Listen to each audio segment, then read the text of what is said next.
உலக தமிழர்களின் உள்ளங்களின் உயிர் தோழன் நமது சுதேசி முரசு. திருப்பூர் மங்கலத்தில் புதிய பள்ளிவாசல் திறப்பு விழா நடைபெற்றது. திருப்பூர் மாவட்டம் மங்கலம் பல்லடம் ரோட்டில் மஸ்ஜிதுல் இஹ்சான் என்ற பெயரில் சின்ன பள்ளிவாசல் திறப்பு விழா நடைபெற்றது. விழாவிற்கு மங்கலம் பெரிய பள்ளிவாசல் தலைவர் எம்பி காஜா முஹைதீன் தலைமை தாங்கினார்.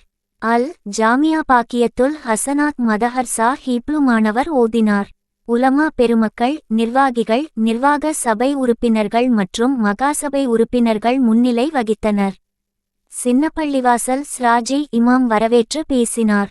மதுரை ஜேஎம்எஸ் அரபிக் கல்லூரி முதல்வர் எம் முஹிபுல்லாஹ் பள்ளிவாசலை திறந்து வைத்து துவா ஓதினார்.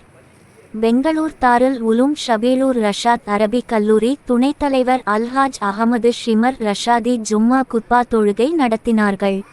மங்கலம் பெரிய பள்ளிவாசல் தலைமை இமாம் ஏஎஸ் மில்லதுல்லா ஜும்மா சிறப்பு சொற்பொழிவு நடத்தினார்.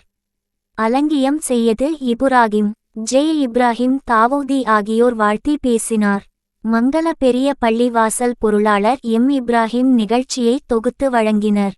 பள்ளிவாசல் கட்டுவதற்கு பெருள் உதவி, நிதி உதவி செய்தவர்களுக்கு பாராட்டி சிறப்பு செய்தனர். முடிவில் செயலாளர் பி ஏ சாதிக் அலி கூறினார்.